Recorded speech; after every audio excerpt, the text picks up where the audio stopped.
I am so I'm thrilled to have with me today an old buddy, Mr. Scott Phillips, the host of the American Woodshop. We're going to get into that. But the connection to my channel and to me is Scott and I both worked at Shopsmith many, many years ago. And so we're going to dig into a number of things that I think you're going to find interesting. So Scott, how you been? Life is good. Truly, we set a record year of 368 PBS TV channels and Oh, 508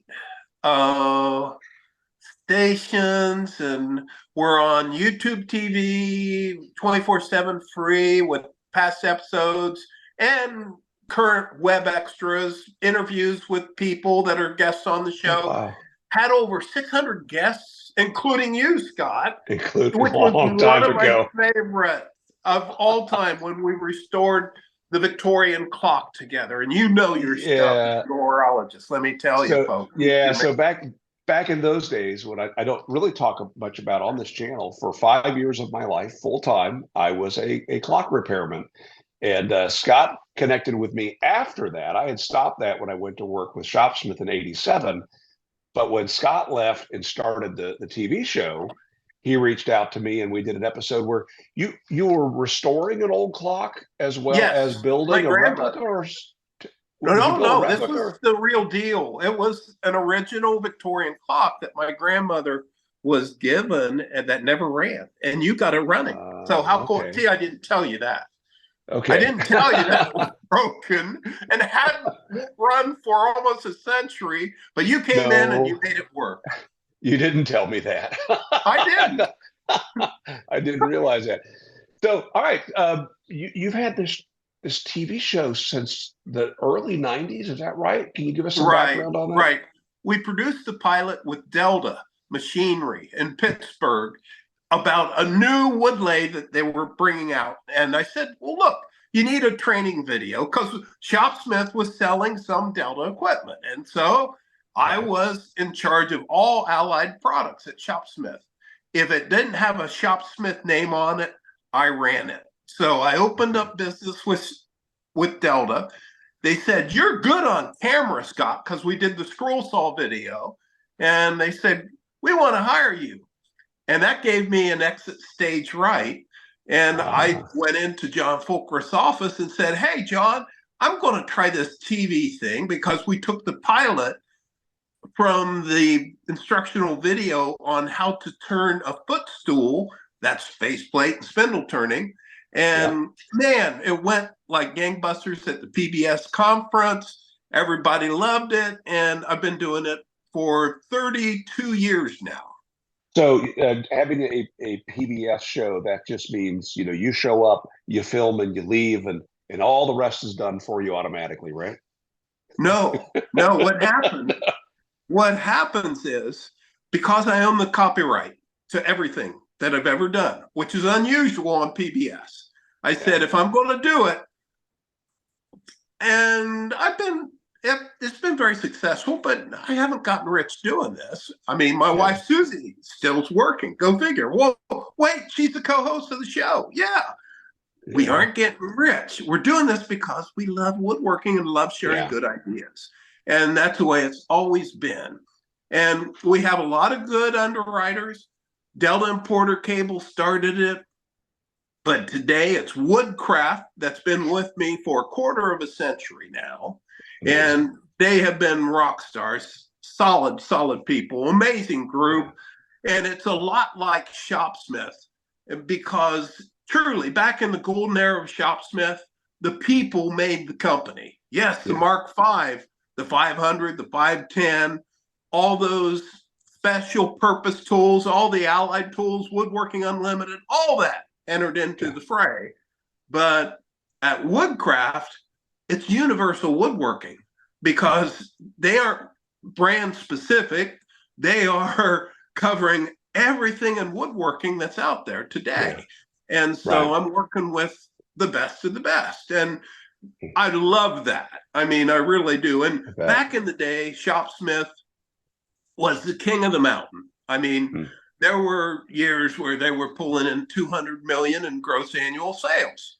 Think of that. Hmm. $200 million in gross annual sales. Nobody else was doing anything like that. And Shopsmith got more beginning woodworkers into woodworking than any other entity ever. We're they talking had about 50 plus retail stores. yeah. At the height, we had 54 when you count the 3 in Canada and the one in Sheffield, England, which I got to go help set up with a guy by the name who ran it in England, Roger Stanton, great guy. And I went over with John Fulcrest, and he and I cut the deal for Shopsmith Great Britain. And that's awesome. Oh, it was. And then John and I traveled around Europe setting up special deals and special purchasing of equipment, and would go to the Eisenhower Messe in Cologne, world's largest tool show to this day. And I was a kid in the candy store. So literally leaving Shopsmith was hard because, I had a future there, but I told John on my exit interview, I just had to try this TV gig, and it stuck. Imagine my surprise. I thought if I did it for 5 years, I'd be lucky. It wasn't just TV. I'm sure you remember this. Oh, my tri-gauge. Now, Good man. I was only able to find one of the triangles, but look, I still have the instruction sheet. Yeah. Oh my gosh. And Do you the know rare that's worth and the rare a lot earth of magnet. money? Oh, I'm sure it is. I know I have the other square, but yeah, this is Somewhere. what Sylvan Tool Works. Is that right? Yeah, exactly. And that's who Sylvan Tool Works owns the copyright to the American Woodshop. There you go. So I don't know if you remember the story you told back when you launched that product, but you launched it with the intent of selling it and then stopping it. Is that correct? That's right. I did. So I did. Explain that, because I just thought that was so funny. But I remember to this day you saying this was your plan. So why did I knew one thing. I knew we needed a square, precision square, and this is before woodpeckers came along. Yes. And if you check that square, it is absolutely perfect. Yeah. Okay. And back in the time in the 80s, to get that, we had to spend about 20 grand on this big die to punch these things out. It's not like you had precision lasers to make it now. Right. And so we spent a lot of money up front, and to process all the orders, I sold 80,000 square sets. Incredible. And at $24.95, and that worked okay, but it won my bag to process orders, and I wasn't making enough money to hire anyone for that. And honestly, that's one my thing. I wanted to share more ideas on woodworking instead of being a manufacturer. Okay, so that is the story you told me. You told me at the time that you launched that, and I believe that you gave me a prototype or an early run. Yeah. That your plan was to end it, and that for the rest of your life, people were going to ask you, "Will you bring that back, Scott? I'd sure love to buy one." Well, they actually still have. I bet you hear that all the time. Well, now Woodcraft did come out with a square set very similar to this 6 months ago. That's called Pinnacle. And they did it on their own, and it has some extra features on it, and it's very precise. So they have taken it the next generation, and I salute them. They get my blessing on that. To the Pinnacle, you may say, or is it Pinnacle? No, Pinnacle, a Pinnacle brand. It's good stuff under the Wood River label. The very best stuff that Woodcraft sells is called Pinnacle. I have a lot of Wood River products, so yeah, I will look for it. We don't have a Woodcraft here, so anytime I travel, which is frequent, I always go and search out the local Woodcraft stores. So. I love those places. As my father used to say, it's woodworking heaven, and it is, because you walk in there and you can find 6 things that you never knew existed in woodworking. And so the evolution for me, leaving Shopsmith the way I did on a high note, I mean, when I left there, it was in the beginning of '89. And so that's when the X2000 was consuming all the extra profits. Okay, and it was supposedly an under table radial arm saw, table saw. And you go, what? What's that? Well, we put it to the product test. I was never quite behind the program because Tim Silver was the product manager behind it, Yep. and Tim did a fabulous job on it. But the first time we tested the prototype, we took in a 1-inch thick hickory board and it blew the machine up. We literally tried to make a rip cut, and the belts that drove everything started smoking. And the engineers were saying, well, you didn't tell us you were going to bring hickory. And it was just like, we're woodworkers, you know? And it was only an inch thick. And so I started thinking, you know what? This is going to be nothing but a hole that we're going to pour money into. And at that point, running things by committee and through the board, they weren't listening because they were full speed ahead. We're going to do this. We're going to make this the next Mark V. And it never happened. But there was one other interesting thing at Shopsmith that happened. Back in the day, early 80s, there was a magazine that was called Hands On. And Hands On was promised to people who bought a Mark V with no woodworking skills whatsoever for the rest of their lives. Oops. And then around 86, they shut it down. And that started to rub with people because they love that magazine. And they got a lot of great projects in it. And Shopsmith lost some credibility when that happened. Yeah, they did. And so what I tried to do, I took old content from Hands On, and we made some hardbound books that were printed by Popular Science. And we'd have a year's of projects in those. And so we would give the hard books. They were beautiful books. I still have a bunch of them. No, they aren't for sale. I use them. They're a great resource. But when you promise somebody something and you don't deliver, you lose a lot of credibility. And that's honestly, that had an impact on Shopsmith. It really did. I agree. So you were involved, though, in a couple projects that I recall. One was the biscuit joiner. Oh, yeah. Now, there was a Shopsmith mounted biscuit joiner, which would have fallen under Tim Silver's, right? Is that correct? No, that was given to me because in Allied Products, I knew more about the biscuit joiner. Okay. So, and there were two versions of it, and one you never hear or see. So talk about this project. That's why I left Shopsmith. It's interesting that you say that. Oh, yeah, because what you would do in product development, you'd come up with forecasts on what you expected the return on investment would be based on how many units you'd sell. And this was an accessory that would go on the Mark V, and this would be mounted in the drill press mode. And it had a 4-inch circular blade on it that would cut your biscuit type ellipse.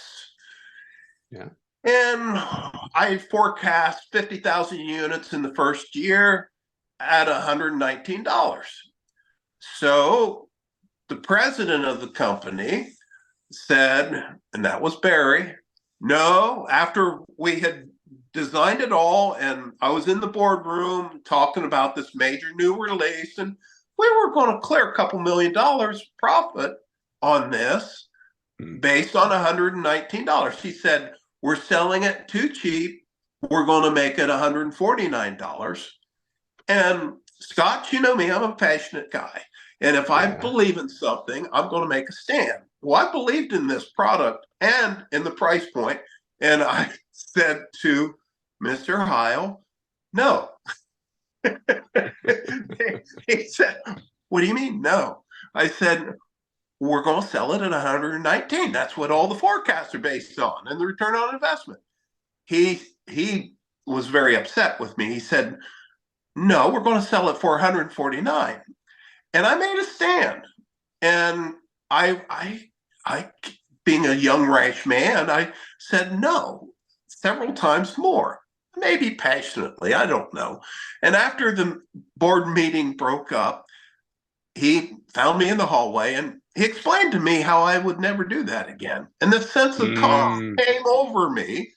And I said to him, "You are absolutely right. This will never happen again." And that is how I ended up leaving Shopsmith right there. Oh And my goodness. yeah, and now I gave them 3 weeks because they had a lot of projects, including the biscuit joiner in the mix, which turned out working great at 149. So he was right. Yeah, Who it knew, did. but it was just not my plan. And so you gotta, I guess, be more open-minded than I was back in those days. So I was stubborn and determined, and that's how the TV show ended up working out of the biscuit joiner because it pushed me to leave and Wow. start this. But I did it and took the high road. John Fulkerith and I stayed good friends all the way up until his passing. And Yeah. John just kept saying, "I just don't understand how you ended up with this TV show." And I would always say right back to him, "Either do I. I just don't know how this actually happened the way it was, except there was a need for education. And you Yeah. still Yeah. know that because you teach classes and you're all Yeah. about sharing good ideas. And that's what I'm doing too. Yeah, That's the absolutely. magic formula. It's Yeah. not about this design of woodworking or this way of woodworking. It's about sharing good ideas. And Yeah. that's all I'm trying to do. And Susie's the co-host of the show now. And that's what I attribute the explosion in ratings. Seriously, because Yeah. she's Yeah. making a connection with the ladies out there Wonderful. Yeah. and it's working like gangbusters. That is something. I grew up in the middle of four sisters, so I also have a passion for getting women involved in any hobby I'm into. I don't want to be by myself, and I certainly know it doesn't have to be a masculine activity. Uh, but currently, only 3% of my viewers are female, and I scratch my head sometimes and wonder why. But I do remember my sister having to go to our principal with my dad in order to be allowed to be the first female to take shop class at Beaver Creek High School. Oh, Okay, so it's oh, good grief. That's not been crazy. that long ago that women were excluded from those activities. So Well, the demographics on the American Woodshop, last year we reached 293 million homes in a 12-month period. And as you break down the demographics, 58% of our viewers are women. So there wow, are more women watching our show than there are men. But on average, every week, we reach just shy of 2 million people between our TV show and between Facebook postings and internet, YouTube TV, all that stuff. So we are a force and it's not that's declining. great.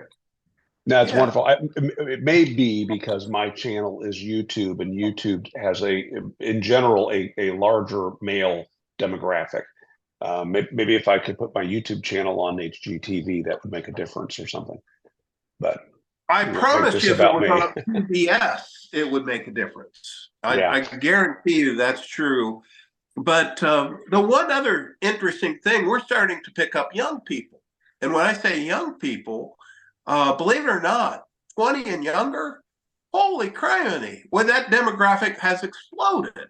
And people in America are saying, we need shop classes back in the schools. Quietly, that's happening. And Mm, well, they aren't in the high schools. No, they're called career vocation centers and yeah. career technology centers, which are an alternative for young people when they're going to high school. You can go down the career path and you can go to a different place for training for skills. And those places are exploding across America. And by the way, if you want into the woodshop program, because they're tooling up again, they got rid of Yeah. all the old tools. Now they're buying new tools with what? Dust CNC. extracted. CNC. Well, CNC is a big part of it, but also, and technology is a big part of it, but dust extraction, dust collection, that's a Yeah. huge thing. You hear me right now, the sinuses? This time of year, after wrapping up a whole season of the America Woodshop, my sinuses are barking at me. And it's Mm, because of all the sawdust that I've been eating. yeah. And so it takes me about a month to get back to normal again. And that's with me using a lot of N95 dust masks. So I honestly feel I owe this to everybody out there. When you're doing dusty woodworking, wear that dust mask. Okay. I'm not beating a dead horse here on safety. Sawdust is not something you want to take casually. Be Right. smart about it. Work safely. Yeah. Yeah. I can't imagine any woodworker laying down a line of sawdust and breathing it through a straw up their nose. But it is what we do over time, right? Over So, time, that's right. And yeah, once it's yeah, in there, it's hard to get rid of it. So right. be smart, everybody. Work safely. Hey, and by the Yeah. way, see that? On my other hand, I have all five, and I'm The other going one to too. keep them. And people go, you can't say that. I just did. And the Yeah. truth is, I'm going to keep them. I don't like them. So when you're tired, when you're distracted, take a break. Yeah. So Seriously, you, you know when you need to take that break. And the other thing is, please, please, please learn how to use your guards. Your guards are just like a tool that you need to learn how to use. And you go, well, sometimes you get in the way. Well, that's not a get out of jail free card to just take them right. off and leave them off. And trust me when I tell you, saw stop owners out there, keep your guard on there too when you can. Please, Yeah. yes, the blade can stop, but what's going to stop that kickback? Okay, where the rotation of the blade coming towards you at Yeah. 120 miles an hour grabs the board and pinches it. That riving knife, that's an integral part of the saw stop guard system, Yes. that's going to save you. And so use your riving knives out there, America, whatever you do. Now I'm going to get off SawStop. my soapbox. Yeah. No. SawStop did an excellent job on their upper saw guard and riping knife. So yeah, why not use it? And by the way, for the Shopsmith owners out there, I was one of the reasons why we came out with the upgrade to the guard system. And when Shopsmith was still in business, full tilt, they provided those free of charge. Mm, A lot of people didn't for the first 2 years because we wanted to go back and replace all the guards that were out there because they were inadequate. And they were. so, yeah, they were. And so here's my question to you, because Scott, you're one of the best Mark V users I've ever seen. And I mean that. Yeah. Thank you. When Thank you. you're using it in table saw mode, how do you use it? Always with the saw guard. Always. Thank you. Well, Yeah. and there's also a good dust port on it. So it's going to help you control that sawdust. So, man, let's be smart about this. And there's one other thing. Look at me. I'm 68 years old, still going strong. I'm going to be doing woodworking all my life.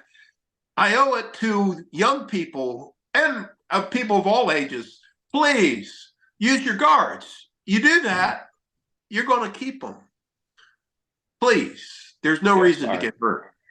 I like your passion. Well, So I do have a question. If we can go back to the Sawsmith for a moment, because the Sawsmith 2000 was I just last week showed it for the first time on my channel. So I right. have one. I used to own one and sold it. I went through that period where I was no longer with the company. I'm going to put it behind me. I sold off the things that I really wasn't crazy about, and the Sawsmith was one that just fell short. And, Right. and but since then, kind of like the first time I sold my Emmerich pattern maker's vise, immediately after, I'm like, gosh, I wish I still had that. So I've recently purchased the Wow. pro version or the deluxe version with the Excalibur fence. Very nice.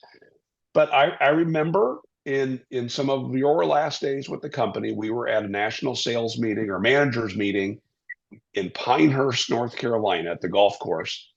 And I remember you having a moment of I don't know, clarity, and you were saying it that we were all sitting outside on the veranda, and the conversation had turned to the Sawsmith, and you said Sawsmith 2000, savior of the company.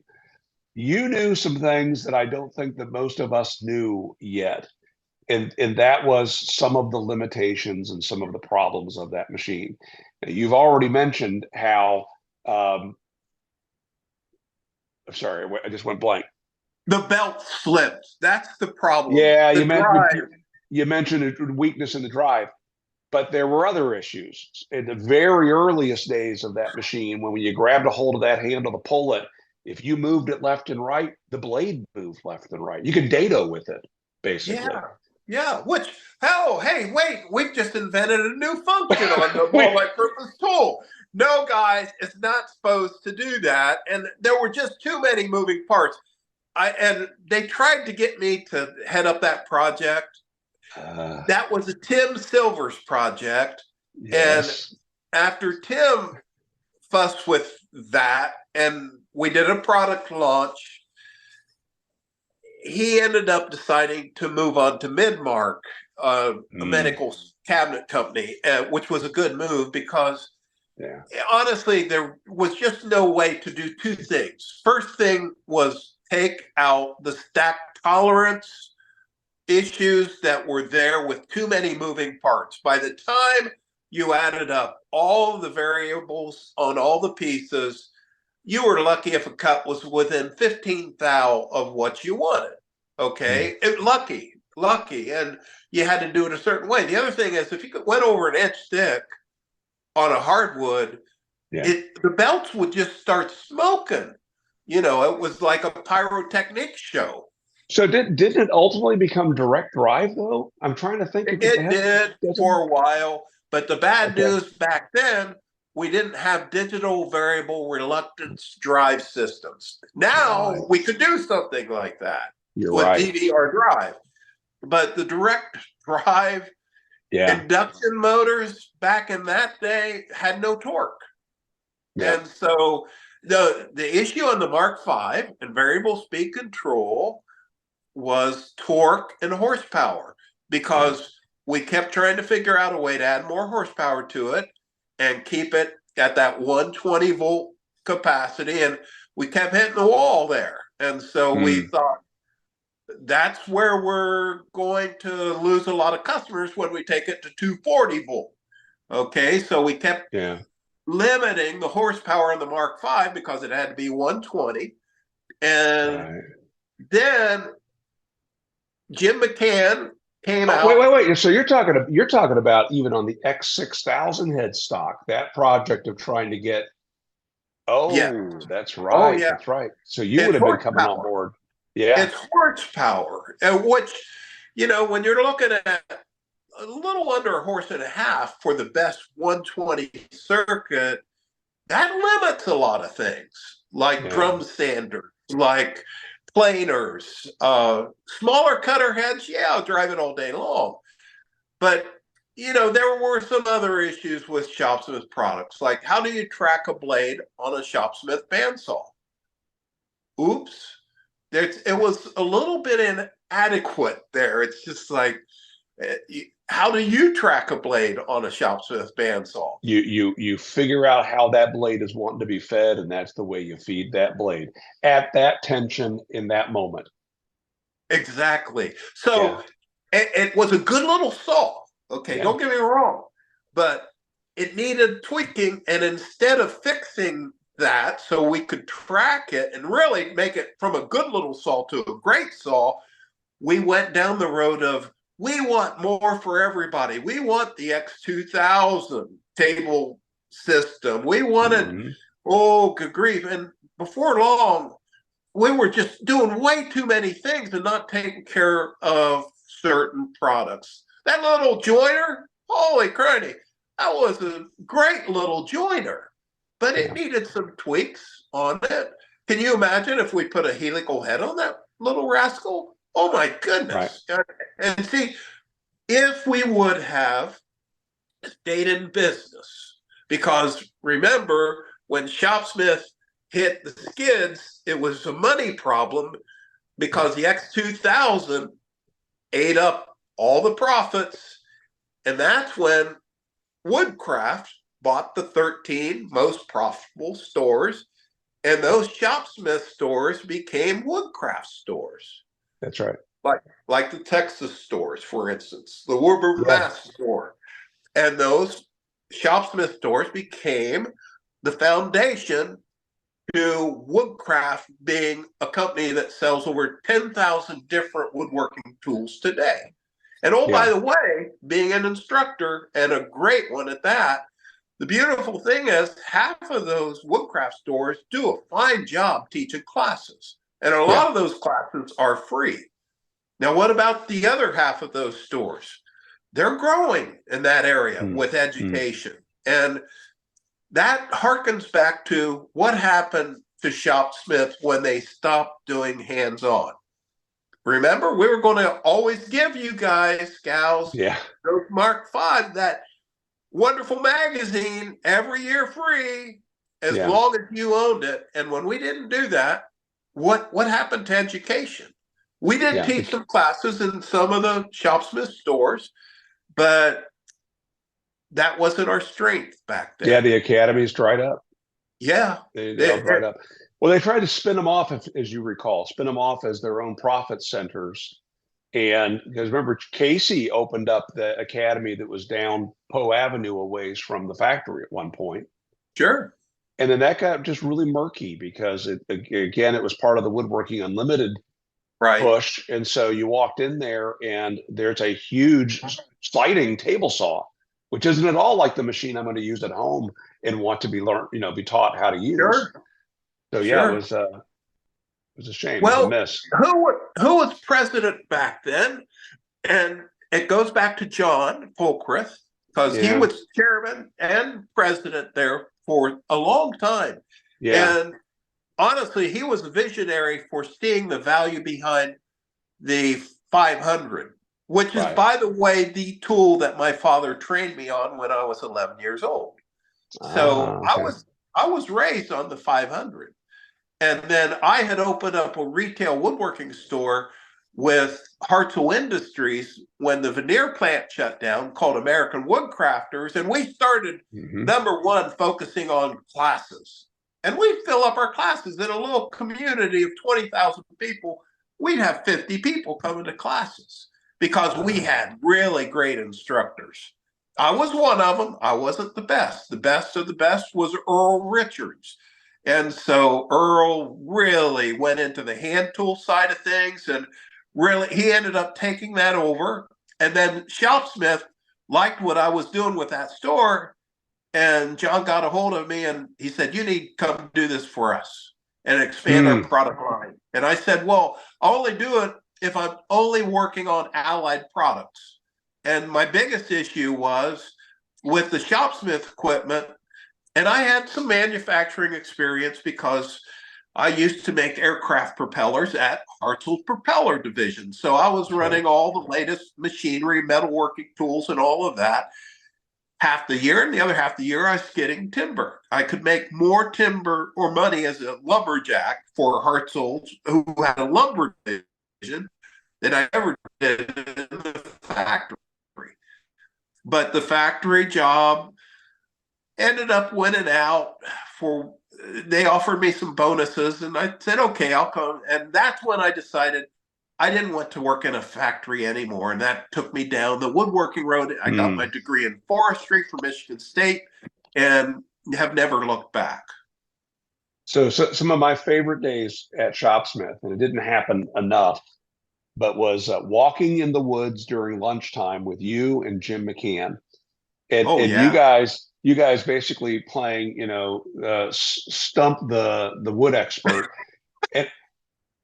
and I'm not seeing anything but trees, but you guys were seeing every species of trees. Put a board in front of me and I might be able to tell you what I'm looking at, but you guys are judging them by the size of the nuts and the leaves, and it's amazing. It's fun. Well, thank you. I enjoyed that time too, but I needed that for my sanity because I wasn't an office guy.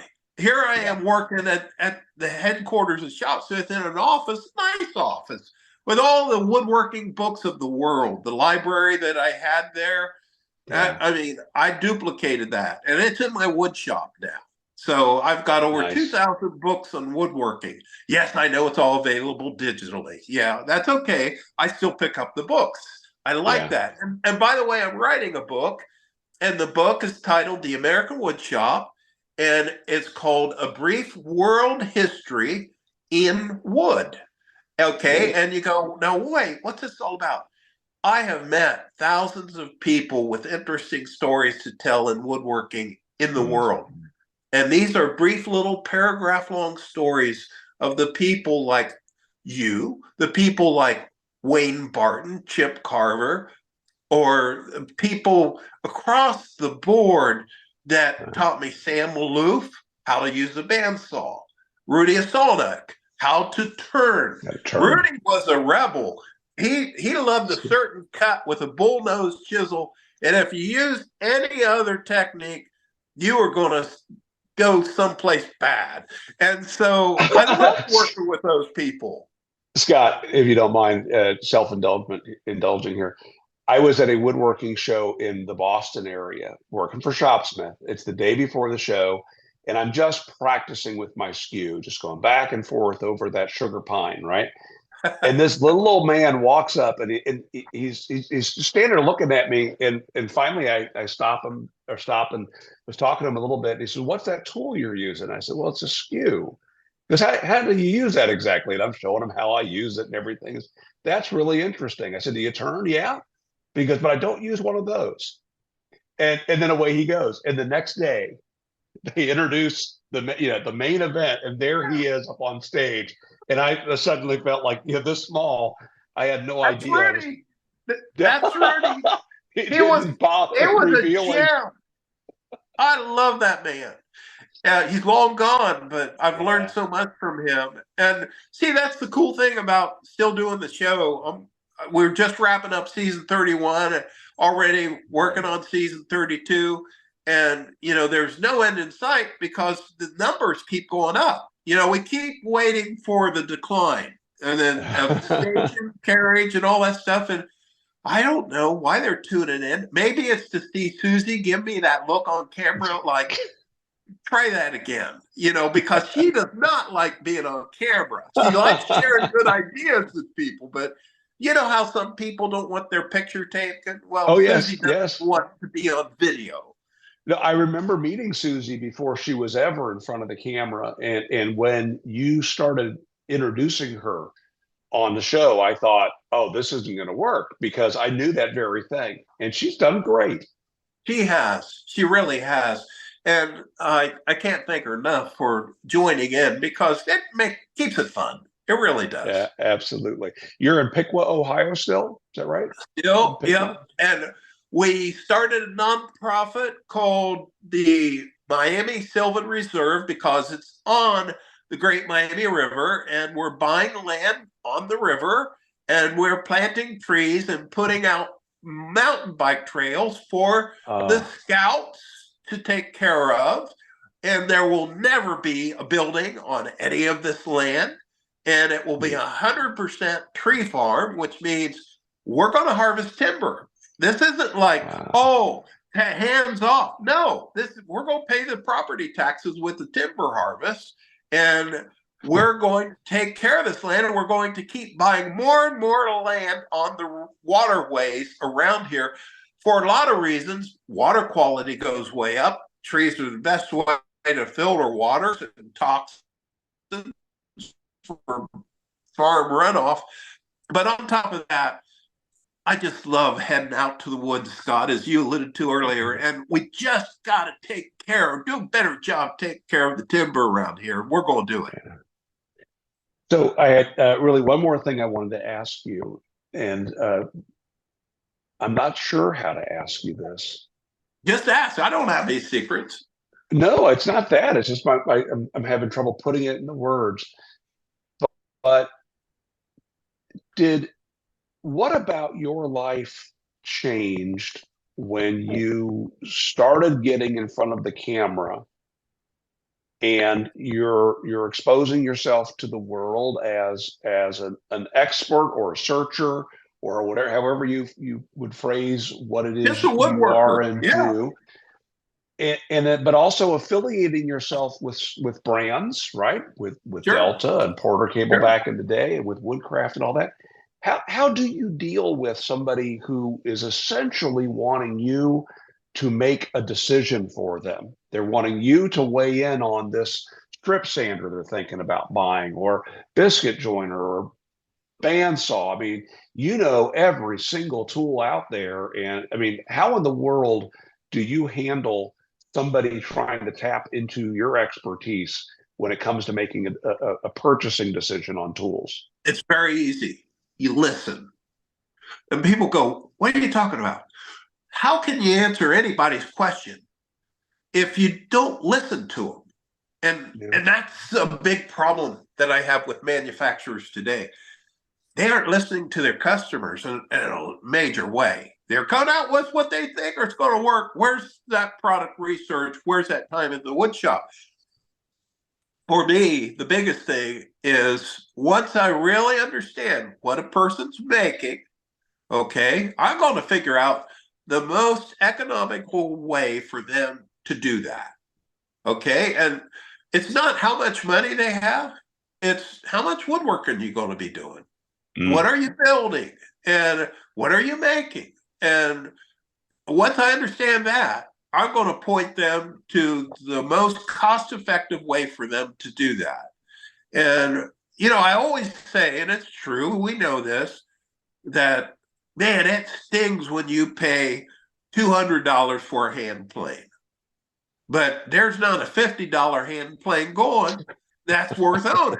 Okay, I don't care Yeah. who makes it. There's just not going to happen. And the same thing with just about any quality tool. If I pick it up and it feels right, and you same way, Scott, you can tell when something's right. Okay, Mm-hmm. and I always try to tell people, yeah, you could do it with that circular saw. What blade you running on it? Yeah. Okay, well, what sort of cut you making? And you know, I guess the biggest thing, if you're using a power tool, spend the extra money for good blades, you know, Mm. because the metallurgy in them, the way they hold an edge, that a blade that costs twice as much is going to work 10 times better, Mm-hmm. usually. No, I relate to that, Scott, because I'm running a chop master blade on a chop saw, and at one time I had that on a saw that cost less than the blade. Oh, yeah. Yeah. So Well, I understand what you're saying. but what you did is what most people in America do.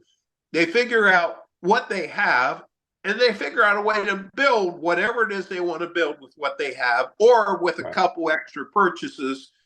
I'll tell you the biggest tool that has come along in the last 10 years that changed my woodworking.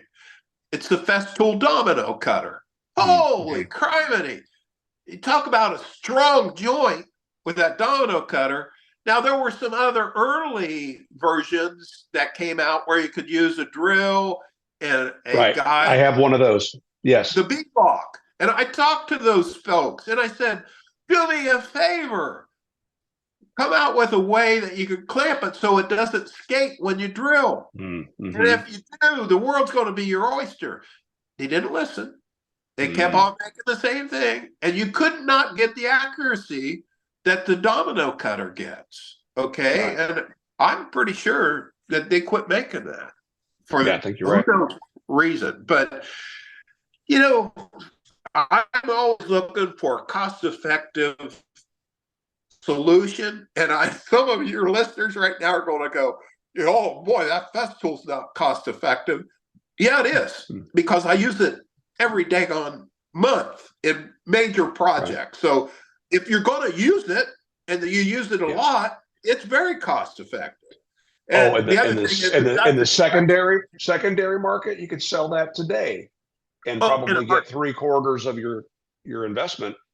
yeah, yeah. And the cool thing about companies like Festool, is they get the quality thing seriously. And back in the day, Shopsmith did too.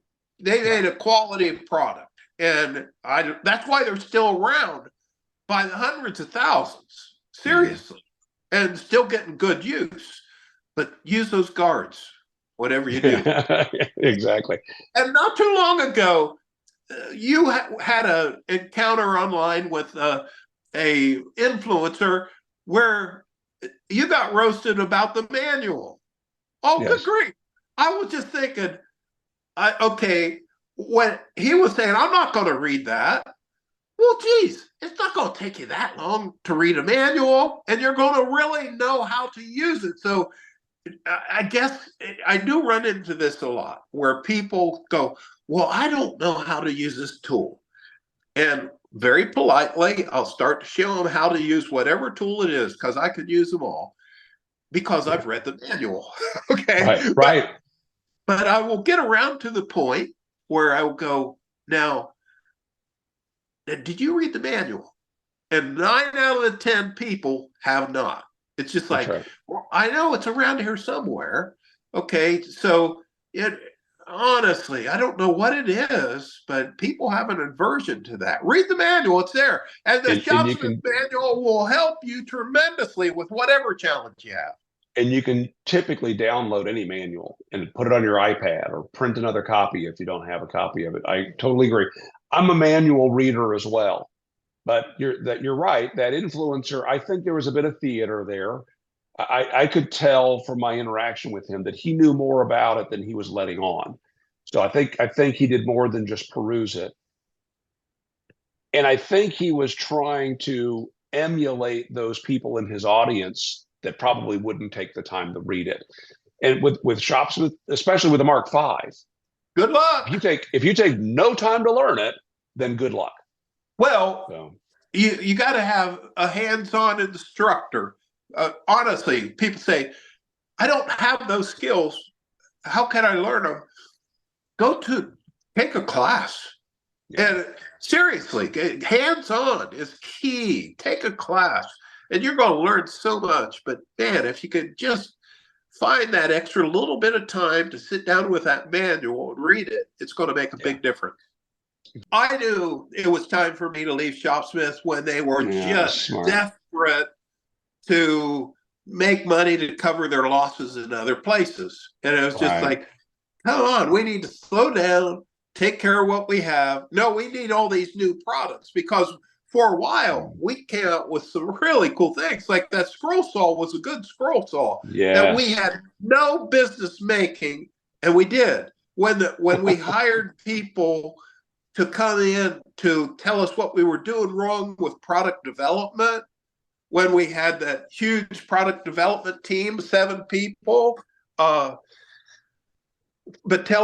came in, and they sat down in my office and they said, now from start to finish, how long did it take you to develop the scroll saw? That was one of my projects. How I ended up with that, even though it was Shopsmith branded, it was mine. I said, well, from start to finish, from scratch to when we started selling, it took 7 months. And they said, wait, they had the schematic in front of them. And they said, wait, there are 468 parts in this machine. It took you 7 months to build this. I said, yes. Because they were hired to make our product development team more efficient. Okay. They said, no, you've got that wrong. This is a 2-year project at least. And I said, no, we didn't have time for that. And so, well, how do you develop something like that quickly? You look at the best that's out there. And the best that was out there was Hegner. And so we got some ideas from the Hegner saw, and we incorporated that into well, now, how does that work? You got to have somebody who knows what one tool to look at. Okay. Okay. And you didn't want to copy the Delta because it was a C arm. It wasn't a parallel arm. Yeah. And it was just like, so how did I know this stuff? I grew up around it. Generations of woodworkers in the Phillips family. And we didn't have a whole lot of extra money because let's face it, there are very few rich woodworkers out there. Right. Surely, who was the most successful woodworker in America? Sam Maloof. People go, why? Because as a one-person shop, he'd clear $2 million a year. Now, as a one-person shop, if anybody's out there who's clearing $2 million a year, you have a story to tell. You need to get a hold of Scott and tell that story because we want to hear it. Yeah. Seriously. Because, I mean, you have to have everything going on to make that kind of money because woodworking is slow. There's no way you're going to make over $1,000 an hour doing woodworking unless you were Sam Maloof. And how would you like to buy property where he lived at the price he paid? Well, he was in the right place at the right time because he married right. He married Alfreda, and Alfreda was the common sense to Sam. And Sam and Alfreda, they built their furniture out of orange crates in California. And the land, the 10 acres that they bought was an orange orchard. And so they had all these orange crates there. What are we going to do? And Sam started making furniture. And most people don't know this, but Sam's son is the guy who invented the Maloof hardline, softline, Simone. And the way he did it, this is straight from Sam. When you look at a Sam Maloof rocker, it flows. You see the shape and what would be hard edges, and it flows, and that's the soft line that's rounded over. Then all of a sudden it goes into a hard line that's crisp and it flows. There's a grace to it. So how did Simone invent that for Sam? Sam, this is straight from Sam. He had a commission, a Wenge table going to the Boston Museum of Fine Arts. And this was in 65 or 66. And Alfreda was on all sorts of arts boards. She was into Native American art, and she made a connection to the Boston Museum. And Sam was going to deliver a very expensive commission, a table with 6 matching chairs. And Sam hated sand. So he built the Wenge table and the 6 matching chairs. Everything was crisp. Everything was hard line. And it looked beautiful. And he told Simone, who liked to surf, because they were living there in California, to do the sanding on the commission that was 2 months late. Simone got out the automotive sander and went to town. 12-inch disc. He was done sanding in no time at all. Sam went in the next day and looked at it, and it was destroyed. All the edges were rounded all over. There were some straight ones. It was smooth, all right. Sam thought, I'm going to lose the contract. And he said, we needed the money. So he said, I got out my spoke shave, and that's how I invented the hardline softline. So when I took it up to the museum in Boston, I had to go with the piece to sell the museum director on it because it wasn't what I had drawn. And he said, so everybody that came in before the art director came in was going, this is brilliant. This is beautiful. And Sam said, I knew I was on something then. And then the director came in and he looked at it. Sam's heart sank because the director had an original drawing in his hand. And he looked at the table, looked at the drawing, looked at the table, looked at the drawing. And the director said, brilliant. And so out of a mistake, Sam created a multi-million-dollar furniture for him, okay, with the hardline, softline chair. And see, I have stories like that, like you wouldn't believe, from a lifetime of doing woodworking and staying in it. Whether it's in the woods. Book? Oh, yeah. Oh, yeah. Oh, absolutely. Awesome. Yeah. And so the book's halfway done. Now, the other half, that's the hard part, because to finesse it, to really deliver the passion that's out there in wood, that's what I'm trying to do. I'm not trying to tell people how to do something other than share good ideas and get them to work safely. That's my mission in this world. You don't have to get hurt as a woodworker. Take those breaks, wear the safety gear, use the proper guards, and take some time to read the manuals now and then and take some classes, or if you're lucky enough, visit with people that you can learn from. Just do a shop visit. That's what I've been doing for decades. I'm going into the best wood shops in America. Another one of my favorite stories is Frank Klaus. Frank Klaus and 2 suitcases and being trained as a journeyman by his father, left Hungary as a border guard. And when he went to the guard station, he was a sergeant there. He walked up to the guys with 2 suitcases and his beautiful blonde wife and said, "Fellas, I've had enough of this." Now, this was in the 60s when it was still under communist control. He said, "I'm walking across that gate with my wife. Now, you can shoot me in the back if you want to, but I'm leaving." "Well, Sergeant, where are you going?" "I'm going to America. I'm going to start woodworking." And he ended up in New York, started a shop, starved there, moved into New Jersey, high rent district, I won't say where. And one of his customers said, "I need a new kitchen." And that's Frank's bread and butter, building kitchens, cabinets. And there isn't a finer kitchen made by Frank Klaus anywhere on the planet. And so this customer said, "Well, how much would it cost?" Frank figured it up. He said, "If I was going to get a good deal, it's going to be an $80,000 kitchen." This is in the 60s. And Frank said, but he was healed, so that wasn't the issue. But Frank knew that he had 1.6 acres of land on the backside of his property that this fellow owned. And Frank said, "Tell you what, I'll do the kitchen for the land." Hand goes out, done. So Frank does a bang up job, a $100,000 kitchen job. He said he went over budget. That's okay. He got the land, and on it was this massive old concrete structure that used to be a water tank. That turned out to be another studio of Frank's. That was beautiful. And when the tax appraiser came out to appraise the land, it was well over $1 million worth of land. So there's another cool story on being creative in woodworking. Sometimes barter is a good thing. So there's one story like that after the other. It's almost as if God put me on this earth to go get these stories. And that's what's going to be in my book.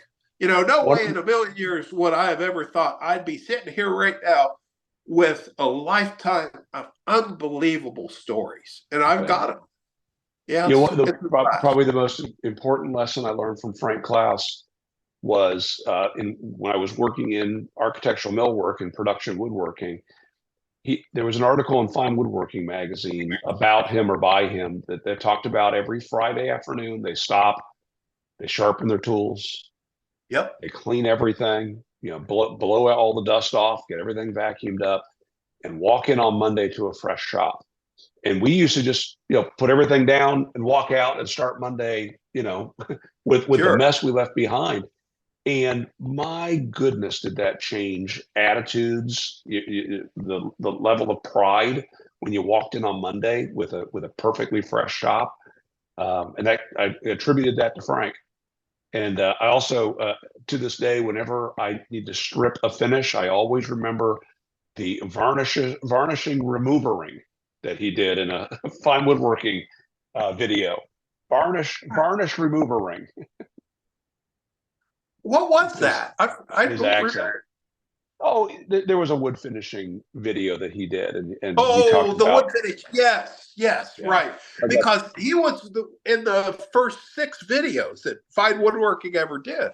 Oh, hand cut dovetails, just the sanding process of the double stroke at the end of the board. I do that to this day because of Frank Klaus.